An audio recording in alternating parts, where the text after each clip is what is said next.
Again, I am sorry for the delay in videos. Me and my partner are currently trying to buy a 2-bed flat in Hove, and if you recall from the last video, we had an offer accepted on a place, and what's happened is we had the offer accepted, we did a survey, and then the owners stopped replying to us. And so now it's been 2 months, we've heard absolutely nothing from them, so now we're back to looking at houses again. So while that's been happening, very frustrating, while that's been happening, YouTube hasn't been that much of a priority, and it still isn't a massive priority for me until we get that sorted, but I felt like I had to make a video on this. Paramount is apparently planning to buy Warner Brothers Discovery. Currently, as I'm making the video, the share price is sitting around 18. I do want to issue a disclaimer, even though I've already kind of said it. I have exited this position. I am no longer currently holding the stock. I did actually have a small amount that I didn't off eToro that I kept in another account as sort of regret insurance, and after that jumped up to $19 a share, that is when I closed that position also. So I am completely out of the stock now. And then the other thing, actually this is bigger than that, the other thing is that Paramount is a smaller company than Warner Brothers Discovery. Paramount has a market capitalization of 11 billion and about 15 billion worth of debt, whereas the market capitalization of Warner Brothers Discovery, after the growth, the 15% recent growth, they are now at 45 billion market capitalization and 40 billion in debt. So the enterprise value of Warner Brothers Discovery is about double that of Paramount. And yet Paramount are buying Warner Brothers Discovery. What we seem to be getting from Reuters and the various articles, what I seem to be seeing is that this is going to be a cash offer for Warner Brothers Discovery. So that is why I think it's so interesting that a smaller company are going to be buying Warner Brothers Discovery. That is until I found out that the owner of Paramount is Larry Ellison. And at first I was like, where have I heard that name before? And it's because Larry Ellison has recently become, very, very recently, the world's richest man. Now, if you also didn't know, Larry Ellison is the owner of Oracle. So this is a lot of things that I've been passively picking up on in the last week, all coming together, because Oracle have shot up over 100% in the last 6 months, officially 98% at the time of making this video, because Nvidia made a huge multi-billion-dollar deal for whatever it is that Oracle sell. As I'm making this video, another thing that I picked up on this week was that Elon Musk bought a huge amount of shares into Tesla. Now, if I remember correctly, it was something like $100 billion worth of Tesla shares, but I did do the math on this, and I believe Elon Musk's net worth is 430 billion. So this is Elon Musk buying less than a percentage, less than half a percentage of his own personal wealth into Tesla stock. So that is why I didn't care too much about him doing that. But I do think, I didn't connect these dots before, Elon Musk buying a huge amount of Tesla shares at the same time as he is no longer the world's richest man. Coincidence? Possibly. I also only realized doing the research for this video that Oracle, Larry Ellison's, another company that Larry Ellison is a founder of, I didn't realize until making this video that Oracle are planning to potentially buy TikTok. Now, I don't exactly know what Oracle do, but it does seem like a bit of a random acquisition for Oracle to be buying TikTok. At the same time that Donald Trump is going to China and putting tweets out, that I saw this on Reddit, putting tweets out that he's going to be bringing some sort of company back from China to US, which is very clearly hinting that he's going to try and bring TikTok back to the US as some part of a deal with China.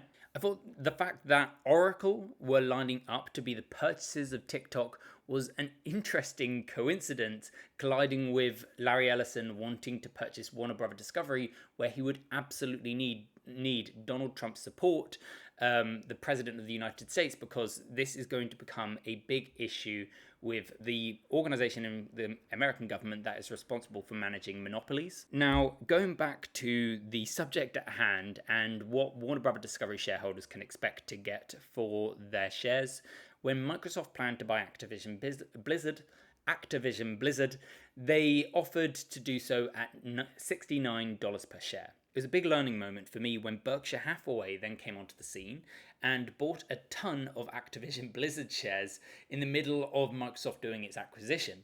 And it was interesting seeing Warren Buffett explain it at one of his annual meetings. Basically, he was saying this is like getting treasury bills based on how likely the certainty they believe that Microsoft are going to get to purchase Activision Blizzard. If they do go ahead, then they're almost more or less guaranteed to get $69 per share. Basically, Warren Buffett made it really simple. He said that there were two big questions you need to ask in an acquisition scenario.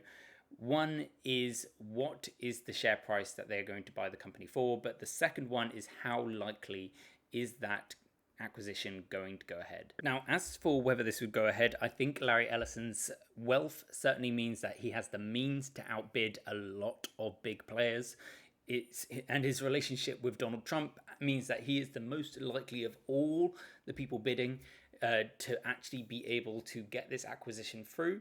I think in terms of monopoly, I actually think that what the world needs right now in terms of streaming and media giants is it would be beneficial for there to be another big player in the space to compete with Apple, Amazon, as well as Netflix, obviously.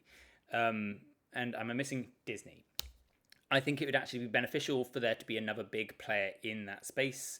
And so I think Paramount and Warner Brothers Discovery teaming up together actually makes sense. Now, the reason that I sold after the 50% surge, even given the new information that Larry Ellison is interested in purchasing the stock, is, first of all, when I held onto these shares, it was just regret insurance. And it was regret insurance for this exact situation happening.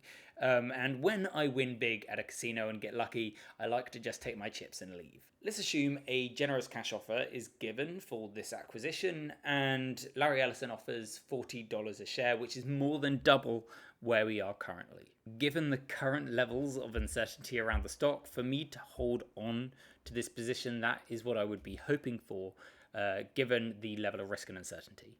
If that was to be the case, $40 a share would push the market capitalization to $90 billion. That plus the debt would mean the enterprise value hovers at around $130 billion. So if that was the offer that Larry Ellison puts on the table tomorrow, then I'd potentially buy back in, because that would be a very reasonable amount of risk and reward to take on. But if Larry Ellison came along with a $100 billion offer for the company, that means that he is offering around $24 per share. For me, that's nice, and it would be thought-evoking. It would make me potentially make another video and consider it, but to me, on paper, a 30% share price boost for that level of risk and uncertainty, for me, that wouldn't be worth it. Put this a bit further into context. When Elon Musk offered to buy Twitter, I know that the share price ended up declining loads as everyone thought that he was going to be banned or prevented from doing it. And then everyone thought that he was going to back out at some point. But when Elon Musk offered to buy Twitter, he offered about 40% over the share price at the time when he announced it.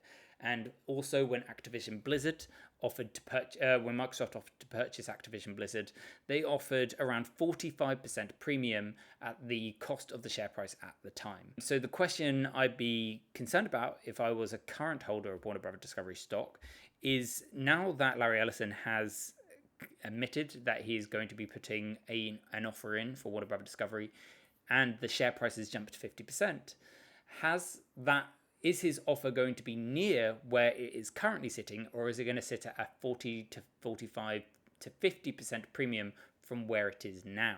The fact is, I don't have that answer, so I'm uncomfortable holding the shares now that they have ballooned to such a level, so that is why I have exited my position. I am very happy to have made another 50% on my Warner Brothers Discovery shares that I was holding in a second account, but I do not regret selling them on my main eToro account, because this was totally out of the question when I did that, because especially as Zaslav moving to split the stock indicated that there were no people currently interested in buying the stock. So I hope you found this video helpful. Please leave a like, a thumbs up, subscribe.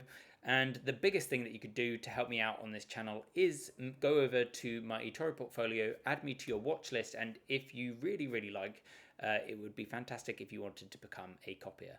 But other than that, have a great day. All the best. Bye.